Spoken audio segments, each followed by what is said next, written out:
Hello friends, आप सभी का स्वागत है आपके अपने चैनल ऑनलाइन कंपटीशन पॉइंट में। दोस्तों, हम परसेंटेज सीरीज चला रहे हैं पूरी, और जब तक ये खत्म नहीं होगी तब तक और किसी मैथ का टॉपिक नहीं उठाएंगे। ठीक है, तो आज इसकी 4th वीडियो है सीरीज में। आज क्वेश्चंस लेंगे, थोड़े उन्हीं क्वेश्चंस को जो अब तक बताया है उनको थोड़ा एडवांस बनाएंगे। ठीक है, जिस तरह से एग्जाम्स में और उनको एडवांस बना के पूछ लिया जाता है। वो तो सिंपल वे था जहाँ मैंने आपको ट्रिक्स बताई थी, अब बताता हूँ कि उनको एडवांस कैसे बनाते हैं। चलिए दोस्तों, एक क्वेश्चन लेते हैं। पहला क्वेश्चन लेते हैं, आप नोट डाउन कर लीजिए, मैं बता रहा हूं।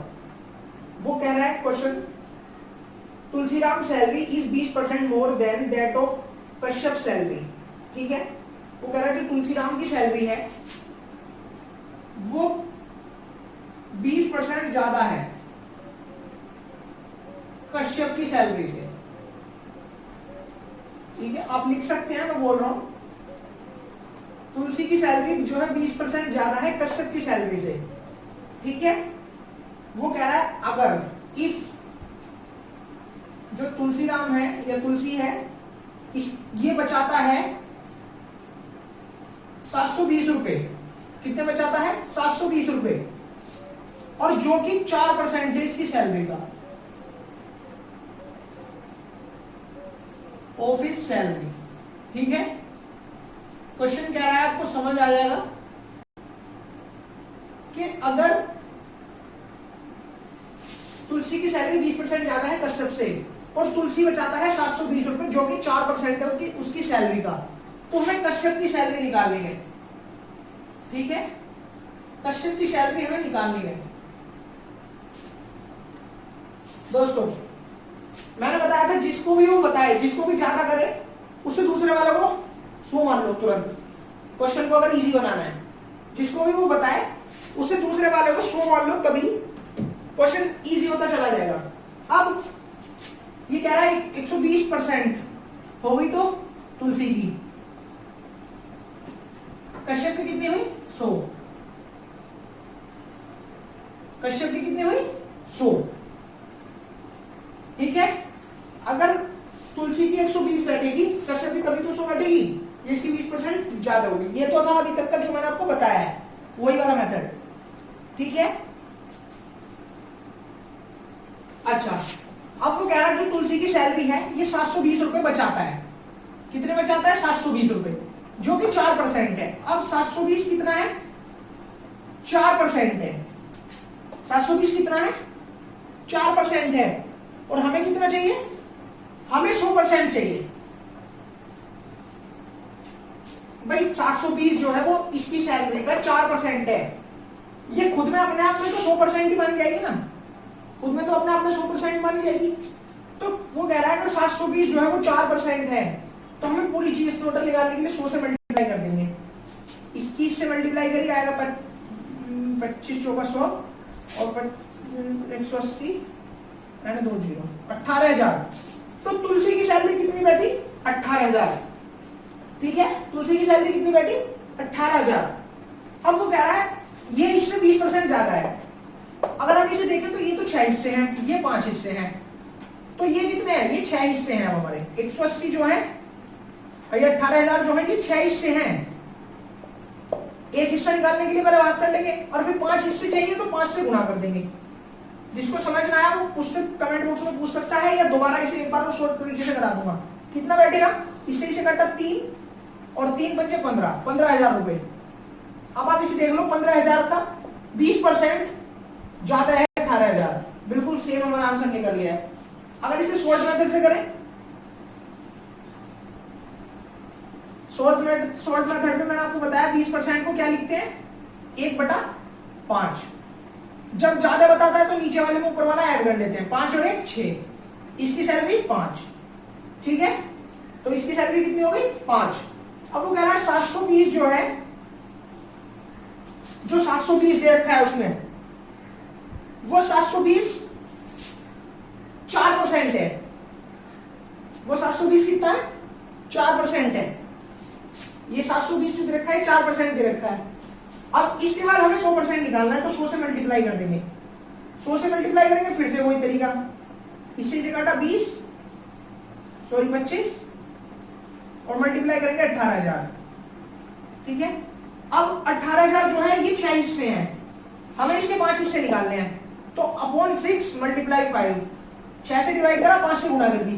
एक हिस्सा निकालने के लिए तो 6 से डिवाइड कर दिया, और 5 हिस्से निकालने के लिए 5 से मल्टीप्लाई कर दी, तो कितना आया 15,000। 15,000 का 20% ज्यादा 18,000 है जो ये सैलरी निकल के आई थी। ठीक है, इस तरीके से क्वेश्चन को एडवांस बना देते हैं। एक क्वेश्चन और ले रहा हूं इसी के साथ में,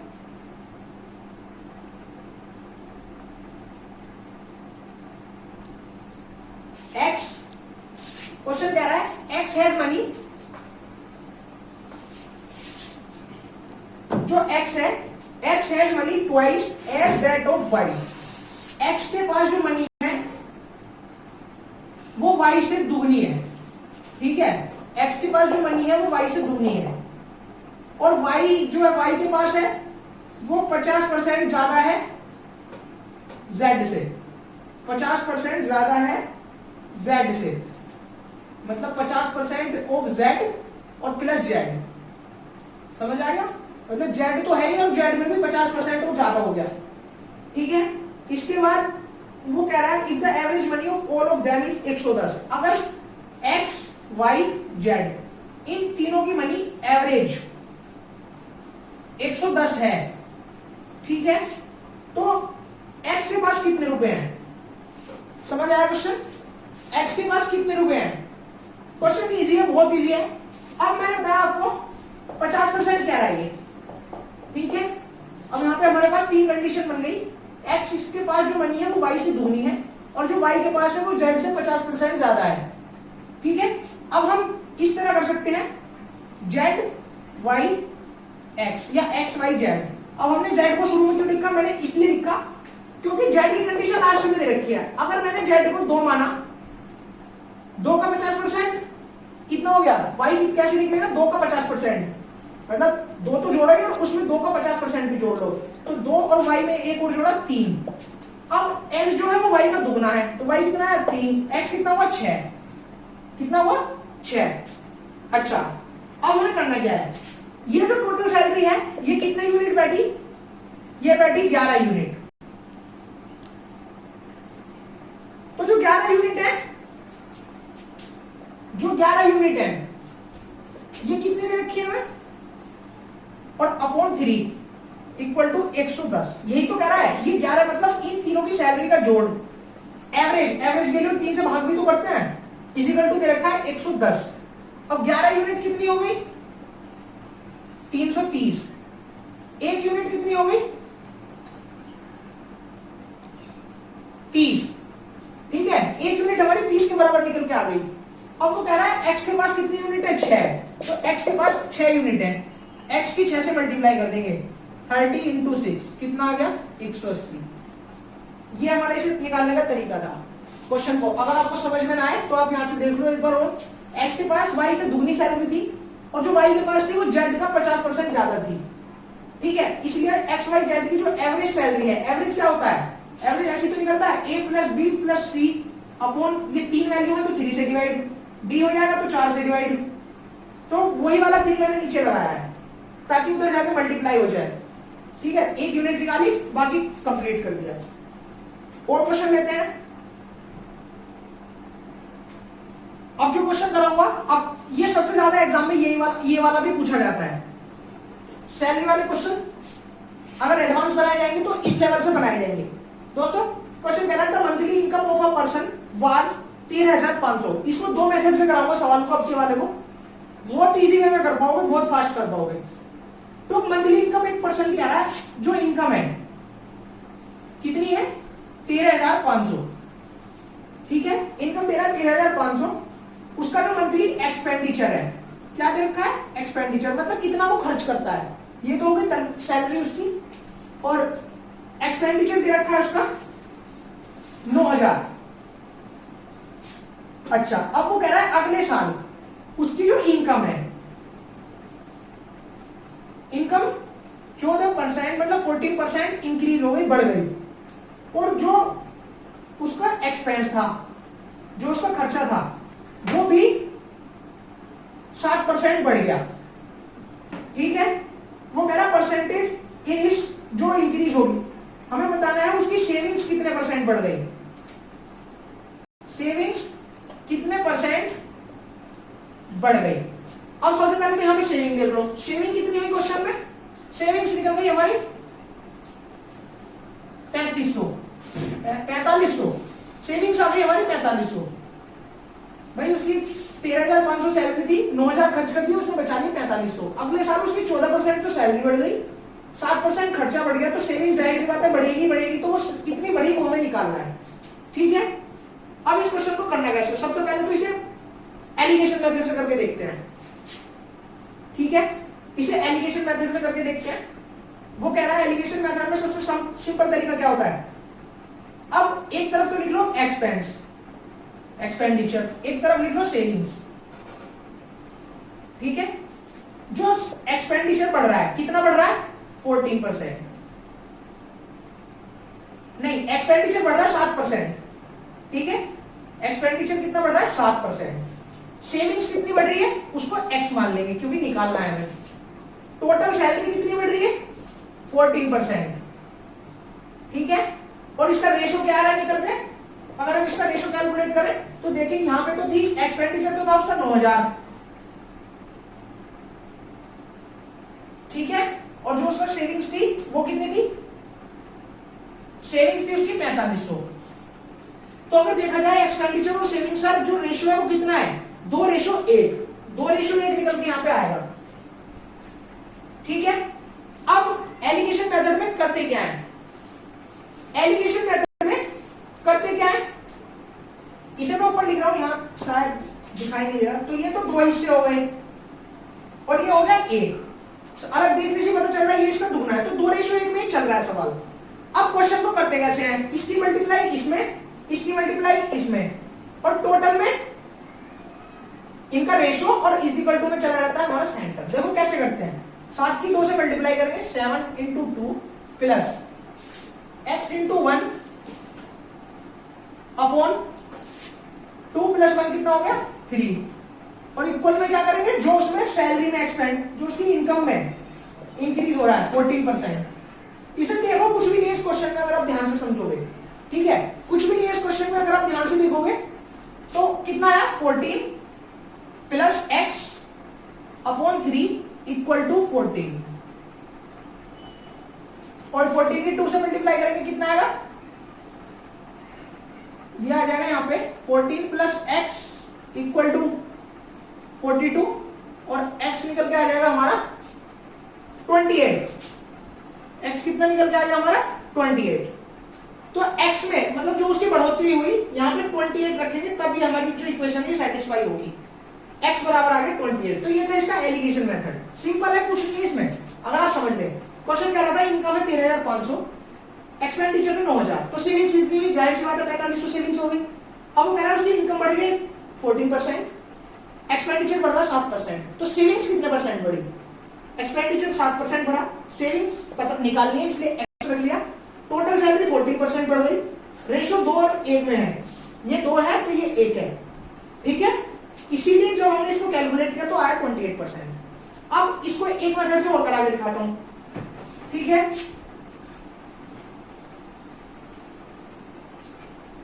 सेविंग्स निकालनी है यहाँ पे, तो सेविंग्स की परसेंटेज यहाँ पे निकालनी है, मैं यहाँ लिख देता हूँ।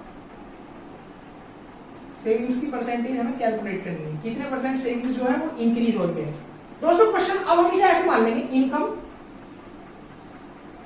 उसके बाद एक्सपेंस, और उसके बाद उसकी सेविंग्स।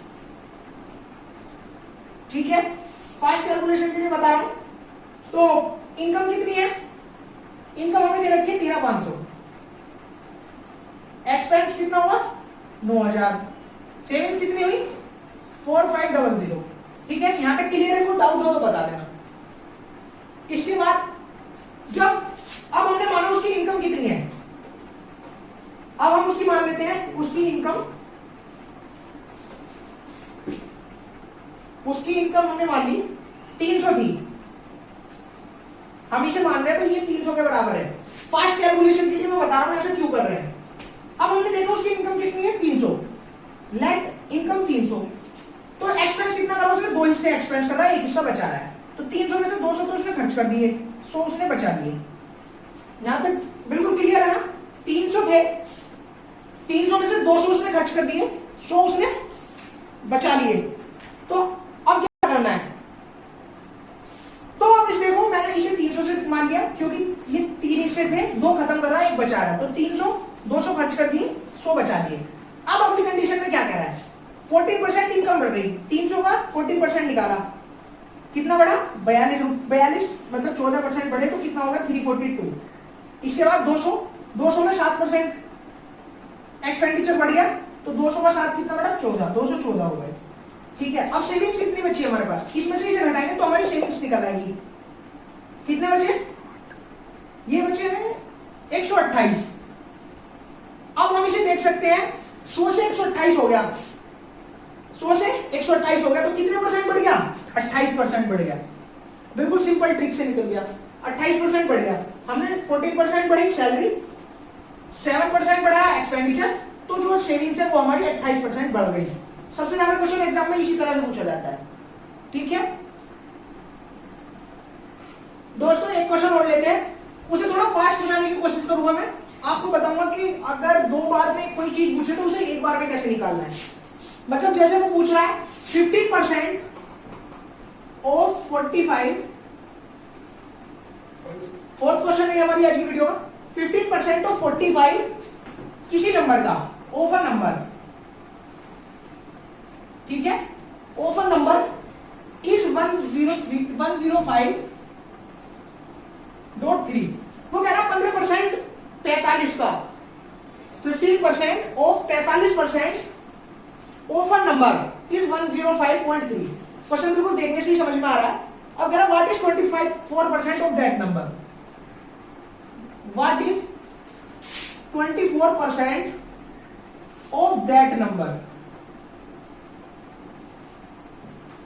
देखो अब हम इसे क्वेश्चन को करेंगे कैसे? अब हम इसे 2 स्टेप में करते हैं, नॉर्मल जो करते हैं हम इसे 2 स्टेप में करते हैं। कैसे करते हैं? पहले 15/100, फिर into 45/100 of a number. Number को क्या माना हमने? x, दे रखा है हमें 105.3। ये हो गया हमारा पहली कंडीशन। यहां से हम पहले x निकालेंगे, फिर वो कह रहा what is 24% of that number, फिर यहां से इसका 24% निकालेंगे। मतलब अगली कंडीशन में माना यहां से मेरा x जो है वो निकल गया, और मैं डायरेक्ट लिख देता हूं, ये निकल के आएगा मेरा 1560। x जो है मेरा 1560, तो 1560 का अब वो कह रहा 24% निकालो। अच्छा 1560 का अगर 24% में निकालो तो कितना आएगा? ये भी मैं बता देता हूं ऑप्शन से, इसमें आएगा 374.4। आप कैलकुलेट करके देख लेना, यही आएगा 374.4। अच्छा अब ये तो था लॉन्ग मेथड, इसका स्क्रीनशॉट ले लो, इसी को एक ही स्टेप में करके दिखाऊंगा। इतने बड़े को बार बार यहाँ भी कैलकुलेशन करनी पड़ेगी, यहाँ भी कैलकुलेशन करनी पड़ेगी, उस सबसे बचाने के लिए एक स्टेप में दिखाता हूं इसे। ठीक है, तो करना क्या है? अब हमें बताया हम अगर यहाँ की कैलकुलेशन करेंगे तो x निकल के आएगा, फिर x का हमें 24% निकालना है, तो जो टर्म हमें गिवन है ना उसी को 24 से मल्टीप्लाई कर दो। ठीक है, पहले हम x निकालेंगे, फिर x का 24% निकालेंगे, इसीलिए क्या करेंगे जो x वाली टर्म है उसी से ही डायरेक्ट जो सेकंड कंडीशन है इसकी मल्टीप्लाई कर दो। एक स्टेप में आंसर करता हूं, इससे ये कट हो जाएगा। ठीक है, उसी तरह इसकी कैलकुलेशन डायरेक्ट होती चली जाएगी, और जो हमारा आंसर है इस बार हमारा नंबर नहीं आया, पहले जो कंडीशन थी उसमें नंबर आ रहा था, इस बार नंबर नहीं आएगा, इस बार सीधा 24% आएगा। निकाल के देख लेना, फिर से वही आंसर 374.4। ठीक है, एक स्टेप में एक लाइन में आंसर खत्म हो जाएगा आपका। लेते हैं दोस्तों एक और क्वेश्चन। क्वेश्चन क्या रहा है? If a exceeds b by 60%, a जो है b से 60% ज्यादा है, ये इससे 60% ज्यादा है, पहली कंडीशन में बता रहा हूं। एंड बी जो है वो लेस देन सी बाय 20%, जो बी है वो सी से 20% लेस है, बी 20% लेस है सी से। ठीक है, मैंने बस ये कंडीशन से आपको दिखा दिया कि ऐसे ऐसे हमारी क्वेश्चन है। ए रेशो सी पूछा है, ए रेशो सी हमसे पूछा है, ए जो है बी से 60% ज्यादा है, बी जो है सी से 20% कम है। ठीक है, अब सबसे पहले करेंगे क्या, हमारा पता है हमें दोनों कंडीशन में बी कॉमन आ रहा है, तो बी को देखो फोकस करने के लिए, ठीक है, बी को फोकस करते हैं। तो पहली कंडीशन में क्या है, ए इक्वल टू 60% ऑफ बी, मतलब बी प्लस बी, ऐसे तो बैठेगा बी और बी का 60%। दूसरी में क्या रहा है, जो बी है इक्वल टू सी माइनस सी का 20%, ये क्या है कंडीशन में, हम यहां पे भी परसेंटेज हटा देते हैं, ये कंडीशन है हमारी क्वेश्चन की, ए रेशो सी हमसे पूछा है। तो सबसे पहले करेंगे क्या, अब हमें पता है ए बी सी, तीन कंडीशन जब हमारी आई, इसके बाद अगर मैं बी को, ए को और सी को निकालने की कोशिश करूं, तो बी मैंने माना, बी जो है सी से 20% कम है, तो सी को मैंने 100 मान लिया, सी को मैंने 100 मान लिया, 100 से बी कितना है, 20% कम है, सी से 20% कम है बी, कितना हो गया 80। अब वो कह रहा है बी से 60% ज्यादा है ए, 80 का 60% और निकाल लो और 80 में ऐड कर लो, ठीक है, 80 और प्लस 80 का 60%, ऐसे तो निकलेगा 60% ज्यादा, ये कट गया, इससे ये कट गया, 8 6 48 और 80 कितना हो गया 108, 128 आ गया 128। तो ये हमारी कंडीशन बन गई। अब वो कह रहा है ए रेशो सी निकालना है, क्या निकालना है, ए रेशो सी, ए कितना है 128, सी कितना है 100, तो रेशो निकाल लो सीधा सीधा, 4 से डिवाइड करा ये हमारा, ठीक है, और यहाँ पे आ गया 25, 32 रेशो 25। इस तरह से इन क्वेश्चंस को करा जाता है, इनकी प्रैक्टिस करो, कोई भी आपके पास बुक है उसको ले लो, कोई प्रॉब्लम आती है कमेंट बॉक्स में मुझसे क्वेश्चन पूछ लो, ठीक है। इसी तरह लेकिन अपनी कैलकुलेशन को थोड़ा फास्ट बनाओ। एक और क्वेश्चन लेता हूं मैं इसी के साथ, ठीक है, क्वेश्चन नंबर 6 में कह रहा है इन एन एग्जामिनेशन, ये आज की वीडियो का एक और टॉप मोस्ट क्वेश्चन है जो सबसे ज्यादा एग्जाम में इस तरह के क्वेश्चन पूछे जाएंगे। कह रहा है एक एग्जाम में 93% जो बच्चे हैं, मैं इस परसेंटेज में आपको सारे मेथड बता दूंगा, जो वेन डायग्राम्स होते हैं, ठीक है, यूनियन इंटरसेक्शन होते हैं, उन सारी ट्रिक्स से भी मैं ये पूरी परसेंटेज खत्म कराऊंगा। ऐसा नहीं है जो रोज वीडियो चल रही है, ये बता रहा हूं कि ये इन मेथड से भी हो सकती है, आने वाले मेथड जो है मिक्सर एलिगेशन से भी कराऊंगा, सिर्फ परसेंटेज की बात कर रहा हूं। और जो वेन डायग्राम है और अगर अदर मेथड है सोल्व करने के, वो भी सब मैं इस परसेंटेज में कराऊंगा पहले, तभी इस परसेंटेज को मैं इतना बढ़ा ले रहा हूं, ताकि आपकी, उस दिन भी मैंने बताया था लाभ हानि, साधारण ब्याज, चक्रवृद्धि ब्याज, पार्टनरशिप, ये सारे चैप्टर इसी पे डिपेंड है, सब परसेंटेज पे ही डिपेंड है, ठीक है। तो क्वेश्चन क्या गया है आगे, अगर 93% बच्चे जो हैं वो पास हो गए और जो 257 हैं, ये परसेंटेज थे, ये नंबर है, वो फेल हो गए। टोटल बच्चे हमसे पूछे हैं the total number of the students appearing at the examination board, ठीक है, टोटल हमसे बच्चे पूछे हैं। अब ये 257 क्या है, टोटल बच्चे 100% बैठेंगे, हमें पता है 93% पास हो गए, तो फेल होने वाले कितने बचे, फेल होने वाले 7% बचे। अब ये 257 जो है यही तो फेल हुए हैं, तो 257 जो है यही हमारा 7% है। और हमसे अगर पूछे टोटल बच्चे कितने हैं, टोटल कितने हैं 100, तो हम 100 से मल्टीप्लाई कर देंगे। हमसे पूछे पास कितने हुए थे, तो हम 257/7 और मल्टीप्लाई किससे करेंगे 93 से। ये तो है पास वाले, जो स्टूडेंट पास हुए हैं, ये है टोटल, और फेल वाले आपको पता ही है। तो अगर टोटल पूछे तो 100 से मल्टीप्लाई, और जो परसेंटेज में जो दिए हुए बचे हुए वो पास वाले, वो 93 से मल्टीप्लाई, ठीक है। कितना आंसर आएगा 7।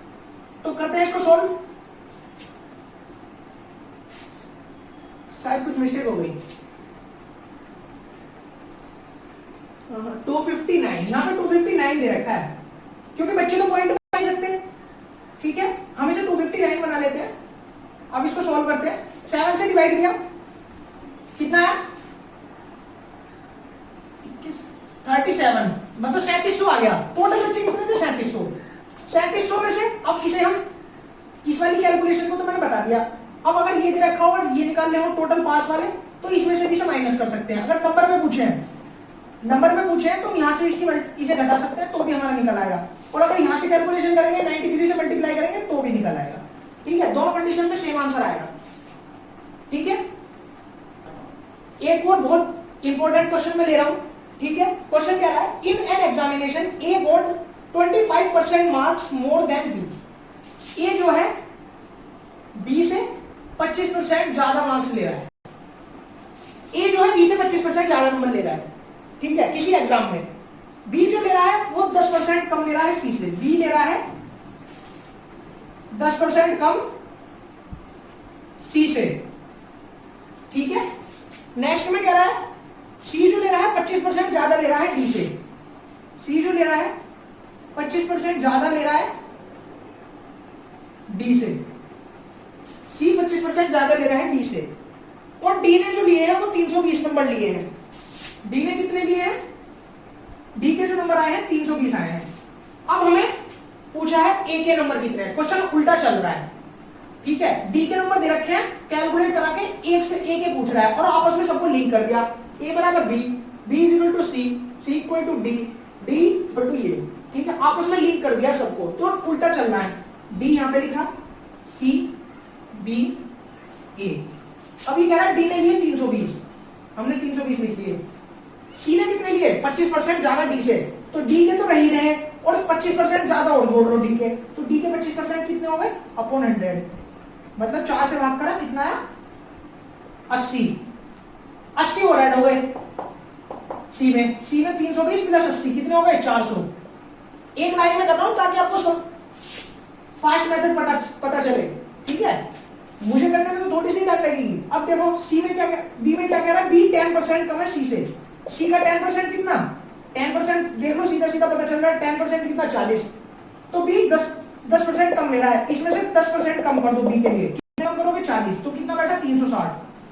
अब ए जो है 25% ज्यादा ले रहा है बी से, ए 25% ज्यादा ले रहा है बी से, तो बी के 360 तो है ये वाले, प्लस इसमें बी का 25% और जोड़ लो, 25% ऑफ 360, 4 से भाग कर लिया 360 को, 4 में 36, 90 और जोड़ लिए, कितना आ गया 450। तो बी कितने ले रहा है 450 नंबर ले रहा है। बिल्कुल सेम है, ये कंडीशन वेरीफाई करते चले गए वहां तक और ए की वैल्यू हमने निकाल ली। ठीक है दोस्तों, सारे क्वेश्चन जो आज वीडियो में कराए ना सारे बहुत इंपॉर्टेंट है, सबसे ज्यादा इसी टाइप के क्वेश्चन पूछे जाते हैं। आप अपनी तरफ से इन क्वेश्चन को कैसे बनाएंगे, अगर आपके पास बुक भी नहीं है क्या करना, यहाँ पे डिजिट चेंज करना।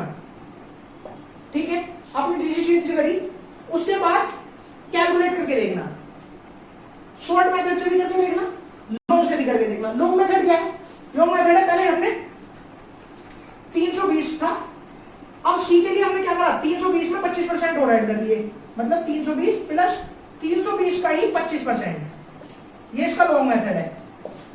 360 में क्या करेंगे, यहां से निकल के आया 400। अब बी में कह रहा है 10% कम है, तो 400 तो है ही है, 400 का 10% इसमें से घटा दो, ये निकल के आ गया बी का।